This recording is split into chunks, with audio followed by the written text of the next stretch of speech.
Assalamualaikum warahmatullahi wabarakatuh. Tabik pun izin memperkenalkan diri.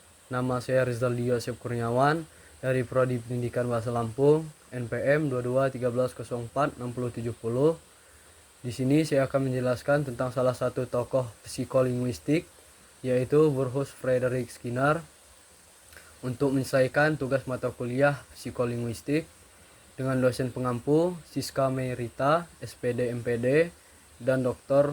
Mulyanto Widodo, MPD. Biografi Skinner.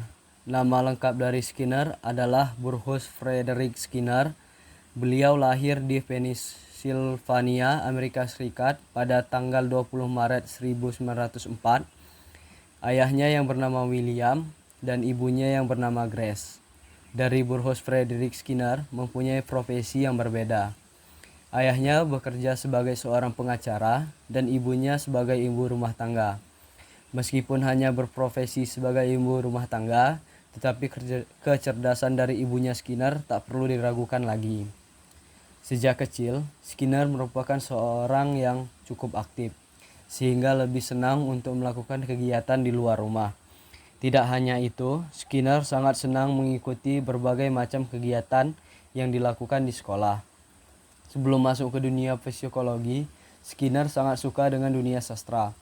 Bahkan beliau sempat bercita-cita menjadi seorang penulis sehingga sudah melatih dirinya untuk bisa menulis puisi dan cerpen yang kemudian dikirim ke media cetak. Karena kecintaannya pada dunia sastra, kemudian Skinner melanjutkan studinya di Hamilton College, New York, dan mengambil jurusan sastra Inggris. Semasa kuliah, ia mengikuti kelompok Lambda Chi Alpha Fraternity.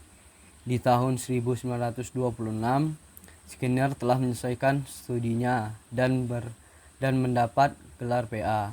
Namun, kecintaannya terhadap dunia sastra bisa dikatakan tidak berjalan mulus. Sehingga Skinner harus meninggalkan dunia sastra walaupun sudah membuat novel.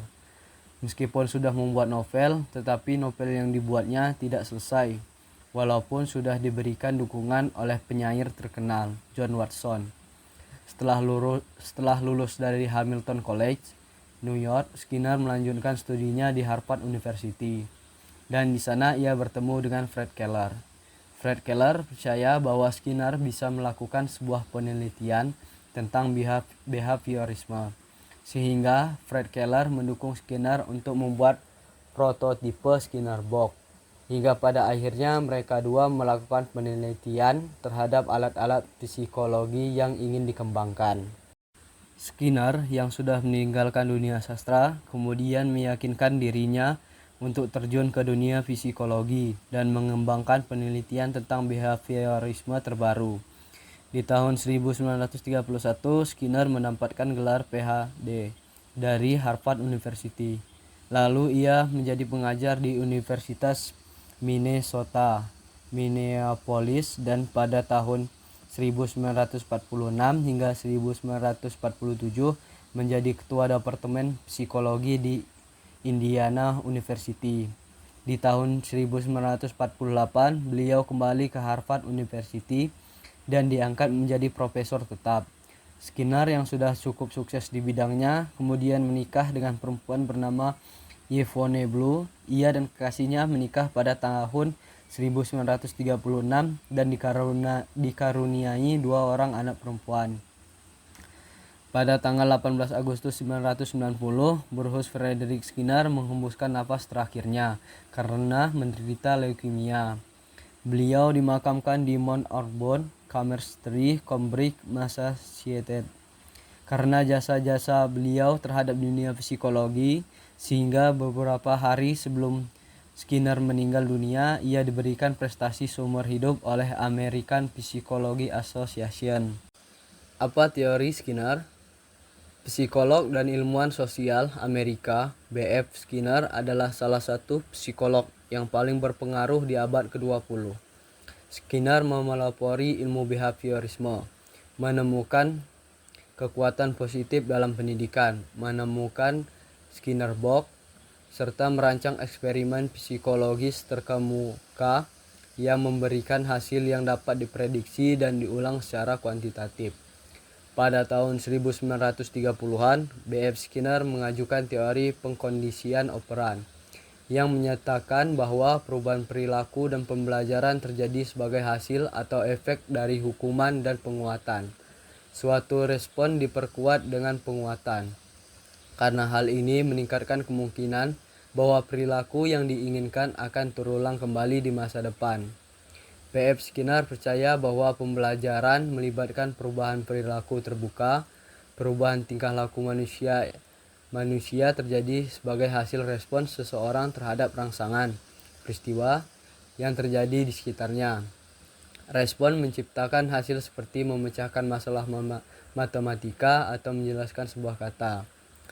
Ketika seorang diberi ketidakseimbangan atas pola stimulus respon tertentu, dia dikondisikan untuk bereaksi.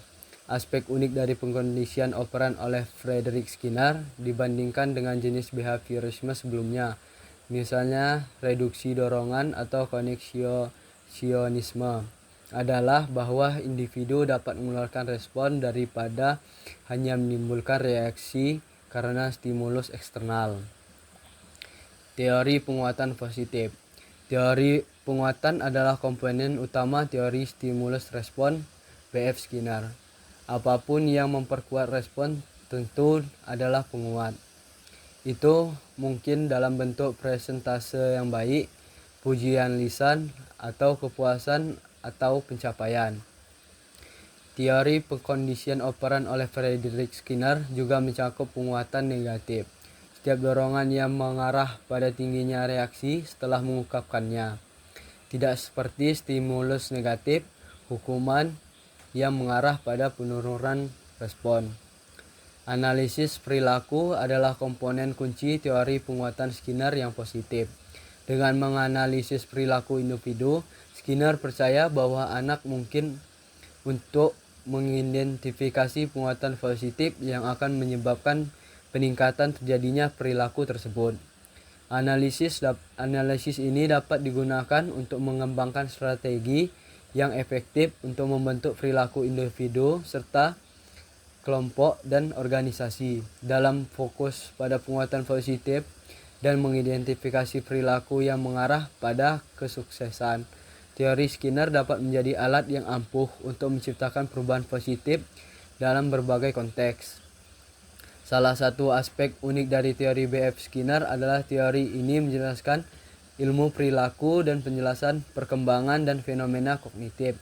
Misalnya, Skinner menggambarkan dorongan motivasi sehubungan dengan jadwal penguatan dan perampasan.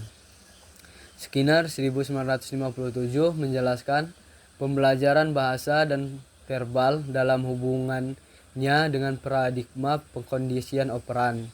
Namun penjelasannya dapat dikritik keras dari para psikolinguistik dan ahli bahasa. B.F. Skinner 1997 juga menjelaskan persoalan kontrol sosial dan kehendak bebas. Teori belajar Skinner. Teori belajar dari psikolog perilaku B.F. Skinner menyatakan bahwa seseorang berinteraksi pada suatu stimulus yang menimbulkan respon, dan kemudian respon tersebut diperkuat. Stimulus menciptakan respon dan kemudian penguatan. Hal ini pada akhirnya mengarah pada pengkondisian perilaku manusia. Teori Skinner bahwa pembelajaran adalah hasil dari konsekuensi yang didasarkan pada efek hukum psikologi Edward Thorndike.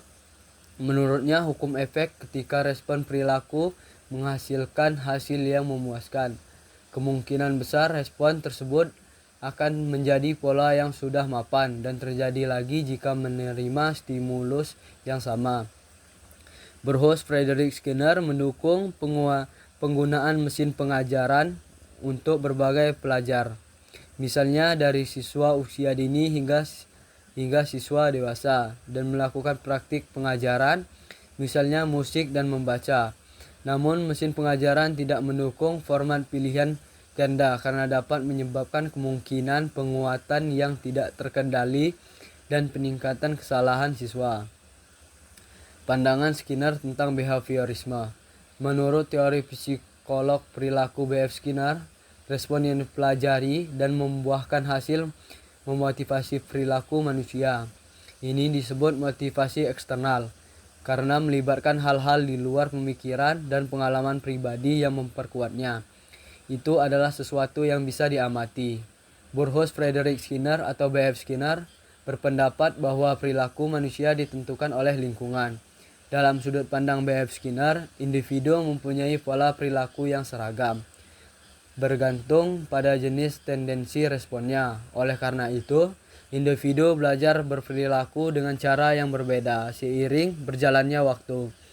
Para ahli ilmu perilaku percaya bahwa perilaku dengan konsekuensi negatif cenderung menurun, sedangkan perilaku dengan hasil positif cenderung meningkat. Skinner tidak berpikir bahwa kepribadian seseorang dipengaruhi oleh kehidupannya, atau bahwa masa kanak-kanak memainkan peran yang sangat penting dalam membentuk kepribadian. Sebaliknya, ia percaya bahwa kepribadian seorang terus berkembang sepanjang hidup.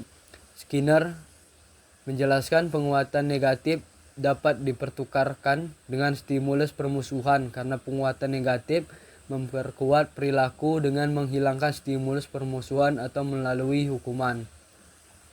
Dampak teori Skinner terhadap psikologi.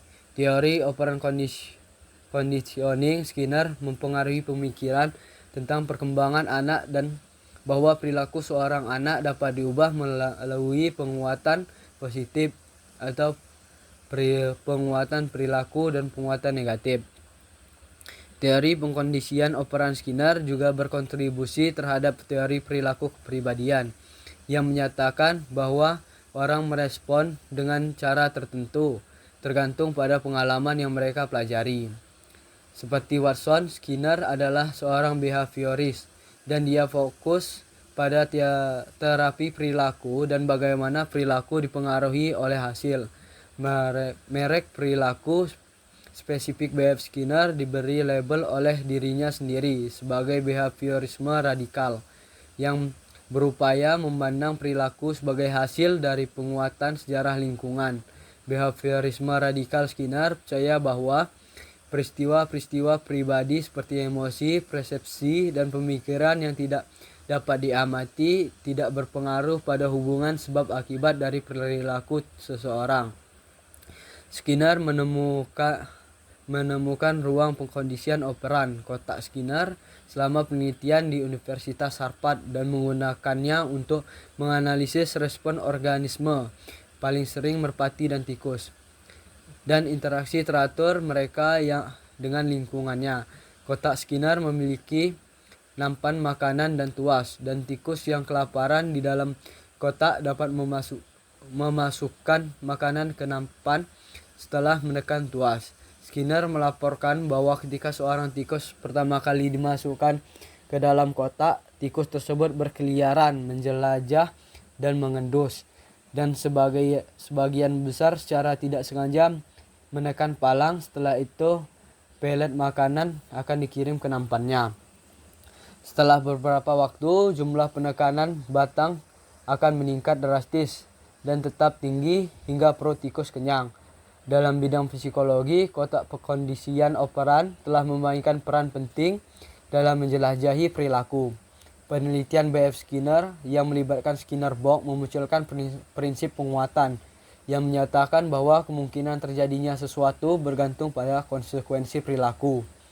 Faktanya, teori penguatan menyatakan bahwa ketika individu diberi ketidakseimbangan atas perilaku tertentu, kemungkinan terjadinya perilaku tersebut akan meningkat.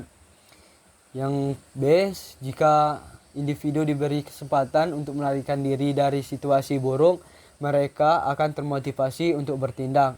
Oleh karena itu, dan C, jika perilaku tertentu tidak diperkuat, kecil kemungkinan perilaku tersebut akan terulang kembali. Sekian yang bisa saya sampaikan. Saya akhiri. Billahi taufik walhidayah. Wassalamualaikum warahmatullahi wabarakatuh.